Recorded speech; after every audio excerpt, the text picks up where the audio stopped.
Jadi berusahalah untuk memperoleh karunia-karunia yang paling utama, dan aku menunjukkan kepadamu jalan yang lebih utama lagi. Bapak Ibu serta saudara yang dikasihi Tuhan, kita berhenti di Kisah Para Rasul pasal 4. Sekarang kita lompat, karena rupanya di Yerusalem sudah penuh, sudah tidak muat lagi, sudah tidak bisa menampung jemaat yang menjadi pengikut Kristus. Lalu apa yang dilakukan? Mereka diam saja, mereka senang berkumpul, mereka senang hanya melihat bagaimana pertumbuhan, perkembangan jemaat yang begitu sangat fantastis dan luar biasa. Tidak. Melainkan kalau kita lihat mulai dari pasal yang ke-11 sampai yang kita bahas Kisah Rasul pasal 18, kita melihat mereka sudah mulai mengutus. Mereka memilih yang terbaik, yaitu Barnabas dan Saulus, dan yang terbaik itulah yang diutus pergi untuk mencapai daerah-daerah baru. Kalau kita terbalik ya, orang yang pintar-pintar kita pertahankan di dalam. Yang diutus ya yang KW1, KW2. Yang KW2 sajalah, jangan yang KW1. Maka tidak heran pertumbuhan gereja tidak signifikan. Ini jemaat mula-mula mengutus yang terbaik, yaitu Barnabas dan Paulus. Dan dalam cerita yang kita lihat, bagaimana mereka sungguh luar biasa. Orang-orang yang diutus ini melakukan perjalanan misi sampai 3 kali. Perjalanan misi yang pertama, mereka fokus ke daerah Asia. Perjalanan misi kedua, mereka mulai merambah ke Eropa. Dan perjalanan misi ketiga, ini penggenapan yang dikatakan oleh Yesus Kristus. Kamu akan menjadi saksiku di Yerusalem, Yudea, Samaria, sampai ke ujung-ujung bumi. Jadi, di dalam bacaan kita, di 1 Korintus pasal yang ke-12, ayat 12 sampai 31, ini adalah kisah bagaimana jemaat ini didirikan, dirintis oleh Rasul Paulus dalam perjalanan misi yang kedua. Dalam perjalanan misi yang kedua, kalau Bapak Ibu lihat di dalam Kisah Para Rasul pasal yang ke-18, mari kita lihat. Judulnya saja Paulus di Korintus. Dikatakan ayat 1, kemudian Paulus meninggalkan Athena lalu pergi ke Korintus. Kita lompat, Bapak Ibu yang dikasihi Tuhan, ke ayat yang keempat. Dan setiap hari Sabat, Paulus berbicara dalam rumah ibadat dan berusaha meyakinkan orang-orang Yahudi dan orang-orang Yunani. Jadi jemaat Korintus ini tidak homogen, tapi heterogen. Ya, ada orang Yahudinya, ada orang Yunaninya. Lalu apa yang dikatakan di sini, saudara-saudara? Paulus mendapat tantangan ketika dia berada di Korintus. Tetapi Tuhan yang mengutus Paulus menegaskan di dalam ayat yang ke-9, dikatakan demikian. Pada satu malam berfirmanlah Tuhan kepada Paulus di dalam satu penglihatan, jangan takut, teruslah memberitakan firman dan jangan diam. Sebab aku menyertai engkau dan tidak ada seorang pun yang akan menjamah dan menganiaya engkau, sebab banyak umatku di kota ini. Di kota ini yaitu Korintus. Ayat 11 dikatakan, maka tinggallah Paulus di situ selama 1 tahun 6 bulan dan ia mengajarkan firman Allah di tengah-tengah mereka. Paulus cukup 1 tahun setengah atau 18 bulan tinggal di Korintus dan berdirilah jemaat Korintus. Luar biasa ya, hasil penginjilan, pelayanan Paulus. Tetapi yang membuat Paulus sedih, ketika Paulus kembali, dia mendengar berita yang kurang sedap dengan jemaat yang dirintisnya, yaitu jemaat di Korintus. Sebenarnya permasalahan apa yang terjadi? di jemaat Korintus. Yang menjadi masalah terbesar di jemaat Korintus, yaitu terjadi perselisihan. Itu yang paling utama. Terjadi perselisihan. Kalau saya boleh baca di Kisah Para Rasul pasal 3, Paulus miris karena banyak jemaat menggolongkan, saya golongan Apolos, saya golongan Paulus. Dan Paulus sebagai pendiri, sebagai perintis jemaat di Korintus merasa sedih. Itu yang menjadi sebab kenapa Paulus berbicara tentang kesatuan tubuh Kristus. Faktor terbesar permasalahan yang terjadi di dalam jemaat di Korintus yaitu perselisihan dan mereka cenderung hidup duniawi. Dan Paulus menggunakan istilah mereka adalah jemaat atau manusia yang anthropos sarkitos. Saudara yang dikasih Tuhan, ini yang paling utama. Lalu kita melihat, kalau sudah seperti ini, apa yang harus dilakukan? Makanya di dalam pembahasan selanjutnya, saudara yang dikasih Tuhan, Paulus dia menjelaskan bagaimana membangun persekutuan yang kokoh dalam komunitas. 3 langkah untuk kita bisa membangun persekutuan yang kokoh. Yang pertama yaitu bagaimana kita memahami diri kita. Sebagai gereja, kita adalah tubuh Kristus yang menjadi satu. Itu yang pertama. Yang kedua, bagaimana Tuhan telah memberikan kepada kita yaitu karunia-karunia untuk kita pakai di dalam kita melayani Tuhan. Dan yang terakhir, yaitu kita harus tahu apa saja yang terpenting dalam pelayanan gereja. Mari kita akan membahas satu persatu, supaya kita memiliki gambaran yang utuh. Begitu pula di dalam kehidupan gereja kita. Semakin lama, bukan semakin habis jemaatnya. Atau saya sering menggunakan istilah 3M. Gereja ini mulai ada oleh karena ada men, ada Bapak Pendeta Boyke dan Ibu yang memulai 28 tahun yang lalu. Lalu terjadi movement, kegerakan. Maka ada gereja Gesya Tesalonika. Sampai saat ini 28 tahun. Tapi yang paling bahaya, kalau kita tidak bisa menjaga movementnya itu, maka masuk ke M yang ketiga, yaitu jadi monumen. Wah, ngeri sekali kalau jadi monumen. Nanti anaknya Pak James, Papa dulu katanya bergereja di Jodo ya, yang mana gerejanya Papa? Itu sudah jadi monumen. Sudah nggak ada gerejanya. Sama seperti waktu saya pergi di Korintus, ya, dari Athena naik taksi 2 jam.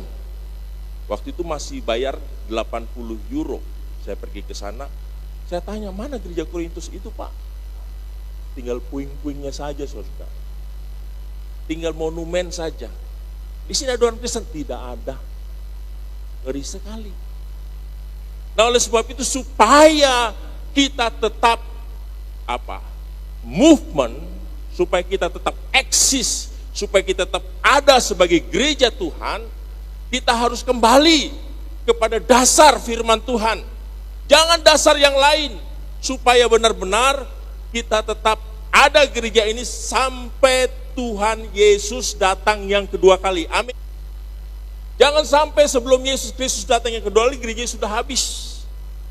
Oleh sebab itu kita ingin menjaga movement yang sudah diletakkan oleh gembala kita supaya gereja ini ada dan terus berada sampai Yesus Kristus datang.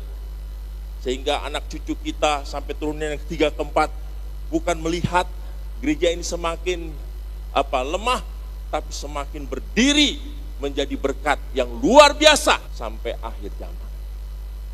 Oleh sebab itu mari kita melihat satu persatu. Yang pertama, kita harus memahami dulu apa itu gereja. Karena gereja di sini seringkali orang memahami hanya gedung. Gereja hanya memahami secara organisasi saja. Sesungguhnya gereja itu kalau kita lihat di dalam Efesus pasal yang kelima, ya, ayat yang 25 dikatakan di sini, sebagaimana Kristus Yesus mengasihi jemaatnya dan telah dikatakan di sini telah apa? Telah menyerahkan dirinya. Ya, artinya Yesus itu adalah kepala gereja dan kita adalah tubuhnya. Istilah tubuh hanya satu-satunya yang digunakan di dunia oleh gereja. Nggak ada agama lain menggunakan istilah tubuh, cuma gereja saja tubuh. Nah, maksud saya saudara-saudara, kalau kita tahu bahwa gereja itu kepalanya Yesus Kristus, itu artinya, ya, itu artinya bahwa gereja itu adalah milik Yesus, bukan milik pribadi. Ini salah kaprah pada saat ini. Gereja dijadikan komoditi, sehingga tidak heran orang melayani bukan membangun kerajaan Allah, tetapi membangun kerajaannya sendiri. Ini yang menjadi masalah terbesar saat ini. Oleh sebab itu, saudara, kita ingin memahami, itu berarti gereja adalah milik Kristus, bukan milik pribadi. Memang gereja dirintis oleh satu pribadi yang memang Tuhan pakai, tetapi bukan berarti gereja itu milik pribadi, tapi itu gereja adalah milik Kristus. Saya bersyukur sama Tuhan. Kenapa saya bersyukur sama Tuhan? 26 tahun saya sama istri malang melintang melayani gereja. Baik itu gereja yang ekstrem kiri, maupun juga gerejanya ekstrem kanan. Ya, apalagi nih Pak Wasis, ada istilah ekstrem kiri, ekstrem kanan. Gereja ekstrem kiri itu, saudara, gereja yang pokoknya Roh Kudus mengalir saja, program tidak penting, tema-tema khotbah tidak penting, bagaimana Roh Kudus berbicara, kalau mau pilih hamba Tuhan juga ya nanti Roh Kudus last minute baru ditentukan siapa pengkhotbahnya. Itu gereja ekstrem kiri. Saya pernah ada di gereja ekstrem kiri yang mengalir saja. Saya juga pernah di gereja yang ekstrem kanan. Oh, sangat rapi. Besok tahun depan sudah mulai pelayanan, tahun ini menyusun program detail, pengkhotbahnya ditentukan sampai 1 tahun, tema-temanya juga semua pokoknya rapi, tidak ada yang terlewatkan. Apakah salah saya masuk di gereja ekstrem kiri, ekstrem kanan? Tidak. Yang paling penting yaitu bagaimana kita melayani di gereja yang sehat. Kita memberi tempat kepada Roh Kudus, tetapi juga kita menggunakan akal budi kita, mengelola, memanage gereja dengan baik, sehingga berjalan seimbang. Gereja kita, itu gereja tidak ekstrem kanan dan ekstrem kiri, saudara, tapi gereja yang seimbang. Membuka tempat kepada Roh Kudus, tetapi juga kita mulai menata dengan manajemen yang modern. Nah, oleh sebab itu mari kita melihat apa yang dikatakan oleh Paulus. Saudara yang dikasih Tuhan, di sini yang paling terpenting, yang kedua, yaitu bahwa ketika kita memahami bahwa gereja itu milik Tuhan, ya, bahwa tubuh Kristus itu adalah gereja. Yang kedua, apa yang kita sebut dengan tubuh Kristus, yang di situ disebut dengan umat Allah.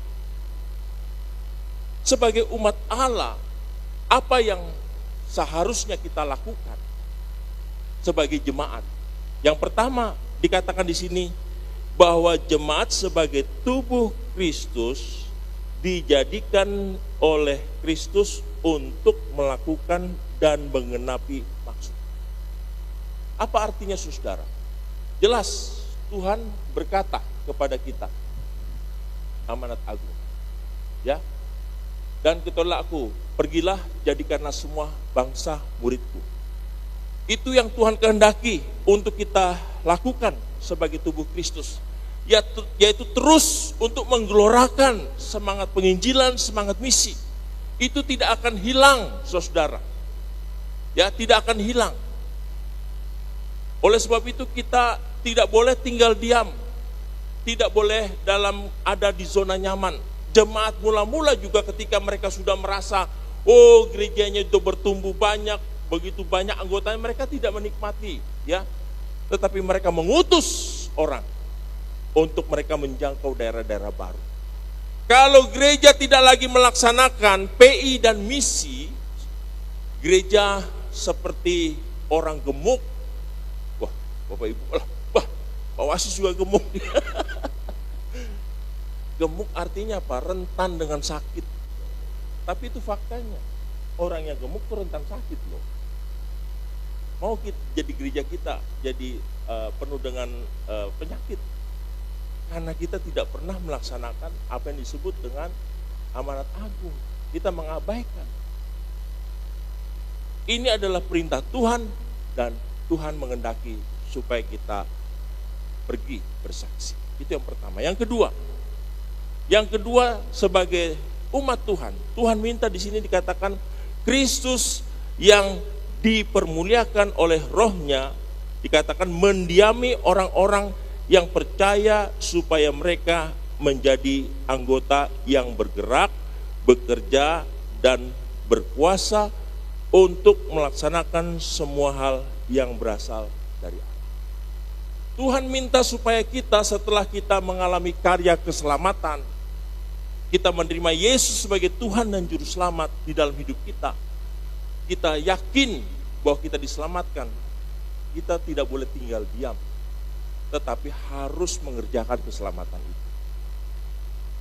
Maka dalam kitab Filipi jelas sekali, kerjakanlah keselamatanmu dengan takut dan gentar. Oleh sebab itu Bapak Ibu serta dikasih Tuhan mungkin bertanya, Pak Wasis gak tahu, saya kan bukan hamba Tuhan full time. Mana mungkin saya disuruh seperti Pak Wasis, seperti Pak Feni, seperti Pak Wilson, seperti Pak Jody dan yang lain-lain. Saya kan bukan full time. Ya Bapak Ibu bukan full time, tapi full heart. Ya. Kalau tidak bisa pergi, ya ada cara lain. Kita selalu mendengar 3D, ya kan? Bukan duduk diam duit, itu anggota yang di Senayan itu, ya. Kita juga 3D. Daya, doa, dan dana. Oleh sebab itu Bapak Ibu yang dikasih Tuhan, Tuhan jelas meminta kepada kita sebagai umat Tuhan, kita tidak boleh tinggal diam, tapi harus kerjakan keselamatan kita dengan takut dan gentar. Itu artinya kita terus bergerak, kita harus dinamis, kita harus bekerja selama masih siang. Kita diminta untuk bekerja. Ada saatnya malam kita tidak bisa lagi untuk melayani Tuhan. Berat Pak Wasis, berat Pak. Saya katakan tidak, karena ini berkaitan yang kita bahas. Kalau bagi kita memang berat, tapi Tuhan tahu yang terbaik. Oleh sebab itu di bagian yang kedua, dia berbicara tentang karunia. Kalau kita mengerjakan pekerjaan Tuhan, kalau kita melayani Tuhan, bukan dengan kekuatan yang bersumber dari antroposentris dari manusia, tapi harus bersumber kepada teosentris, kepada Tuhan. Dan Tuhan tahu bahwa kita tidak sanggup, kita tidak bisa melakukan pelayanan, melakukan pekerjaan misi, melakukan penginjilan. Tuhan memberikan kepada kita apa yang disebut dengan karunia. Dikatakan demikian saudara dalam 1 Korintus pasal yang ke-12 ayat yang ke-4 dan 14. Ada rupa-rupa karunia, tetapi satu roh. Dan ada rupa-rupa pelayanan, tetapi kepada tiap-tiap orang dikaruniakan penyataan roh untuk kepentingan bersama.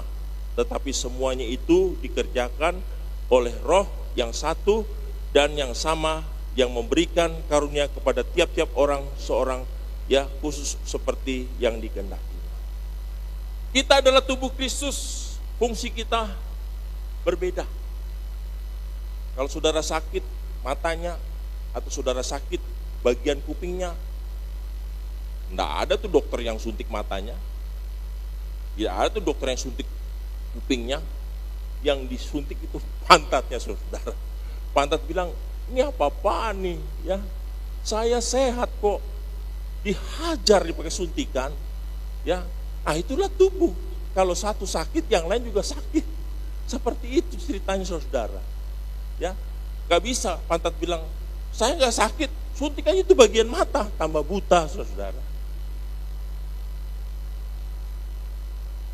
Jadi karena kita satu tubuh, maka kita harus saling melengkapi. Nah, Roh Kudus tahu bagaimana kita harus membangun persekutuan yang kokoh. Dengan kita meminta kepada Tuhan supaya Tuhan memberikan kepada kita karunia-karunia yang sesuai dengan yang kita butuhkan. Apa saja, Pak? Nah, mari kita belajar. Kategori-kategori karunia. Saya setuju sekali dengan pendapat ya menurut A.D. McCartney. Dikatakan di sini yang pertama sudah katakan berkata-kata.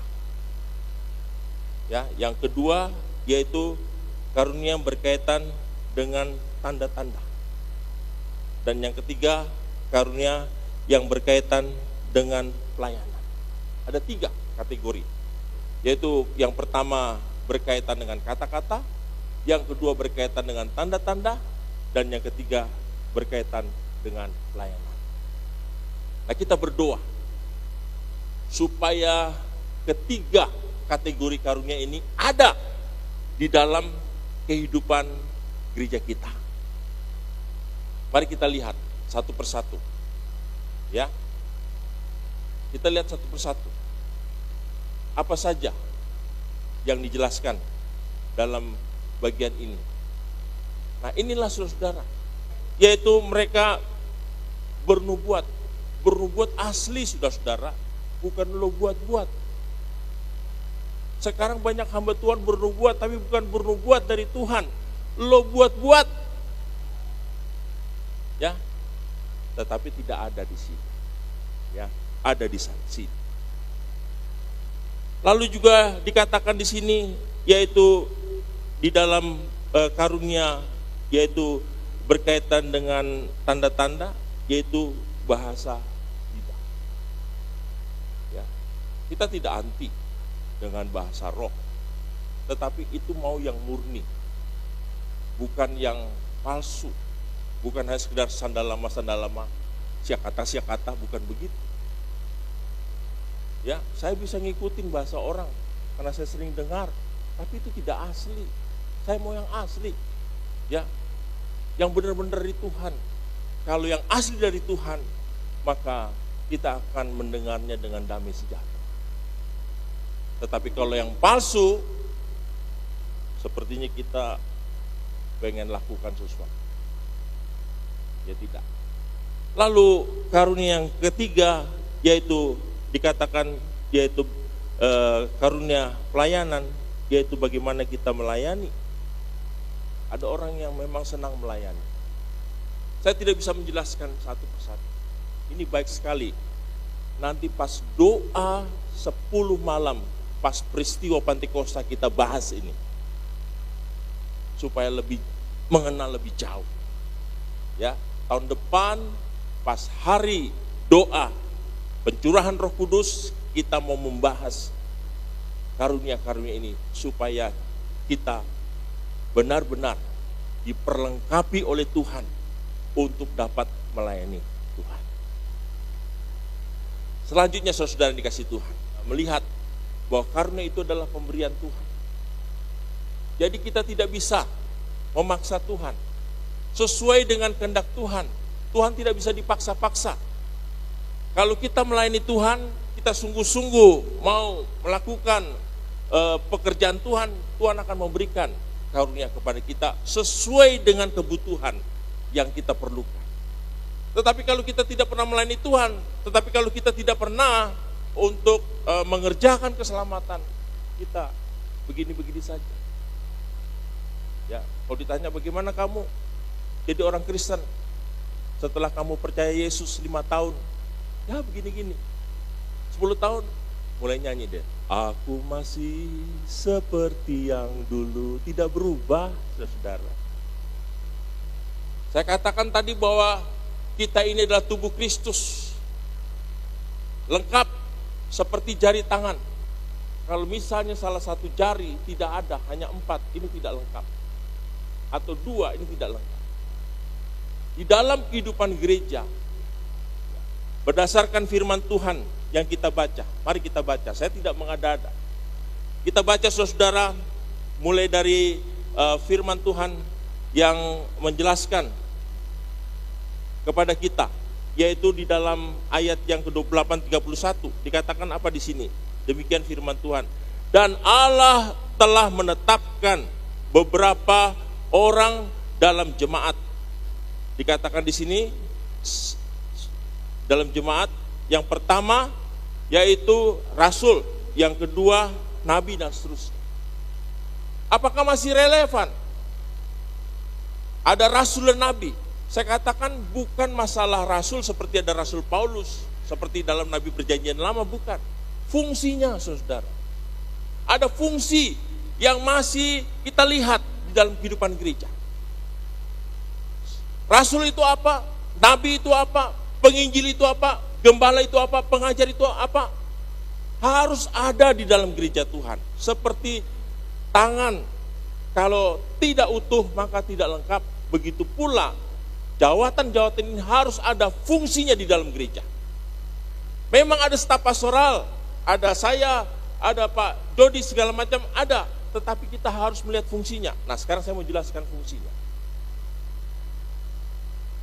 Rasul, apa fungsinya di sini? Mereka yang membuat terobosan, memulai hal-hal baru sebagai pionir. Paulus tidak bisa tinggal diam di Yerusalem. Dia sebagai rasul, dia kalau tinggal diam dia sakit, cepat mati, saudara. Oleh sebab itu dia bergerak. Mungkin bagi orang lain, ya, wah, Paulus ini kurang kerjaan. Tidak. Dia sebagai rasul, dia harus mendobrak, dia pionir, dia memulai hal-hal yang baru. Nah, ini yang banyak tidak disadari di dalam kehidupan gereja. Banyak di dalam gereja orang senang status quo, dulu begini, iman kaca spion itu namanya. Padahal gereja dinamis, gereja bergerak, gereja maju, sehingga pola-pola pelayanan gereja harus berani kita reformasi kalau memang itu pimpinan Tuhan. Nah, orang sebagai rasul fungsinya dia melihat, dia melakukan terobosan-terobosan ini sudah tidak relevan lagi. Kita harus berdoa meminta hikmat Tuhan, hikmat yang dari atas untuk bisa mengelola gereja ini sesuai dengan zamannya. Jangan kita pertahankan pola-pola yang lama, oh dulu begini. Ini yang membuat gereja tidak maju. Karena selalu orientasinya dulu kaca spion. Padahal Tuhan bahwa kita melihat visi ke depan. Tidak ada Pak, visi ke belakang. Visi semua ke depan. Harus ada orang yang punya fungsi sebagai rasul, berani menerobos hal-hal baru. Sebagai nabi, mereka yang membawa firman Allah, ya, menyampaikannya dengan relevan, sesuai di mana dia berada. Mungkin sementara orang, aduh susah ya, saya membawakan firman Tuhan di sana, tetapi bagi orang yang memiliki karunia nabi, tidak ada masalah. Dia tahu konteksnya, dan dia bagaimana dia tahu untuk menyeberangkan firman Tuhan dengan relevan dan diterima oleh kearifan lokal. Saya aja punya pernah masalah masuk Batam dengan perbedaan bahasa. Tetapi itu biasa. Nah, orang yang punya karunia nabi, dia bisa menyampaikan firman Tuhan secara relevan dan diterima. Dia tahu secara kontekstual. Jangan suruh rasul yang melakukan ini. Bisa terjadi perang Bratayuda. Ada rasul itu tukang tebas saja, pas, ya, pas rasul itu. Nah, yang berikut, penginjil. Mereka yang berkarunia untuk membagikan Injil dengan satu, ya, sehingga orang-orang datang kepada Kristus dan memotivasi, ya, orang lain untuk membagikan ini. Ada orang yang punya karunia penginjil, Tetapi ada juga orang yang tidak punya karunia penginjil, sudah bertahun-tahun di gereja, nggak ada satu jiwa pun yang dibawa.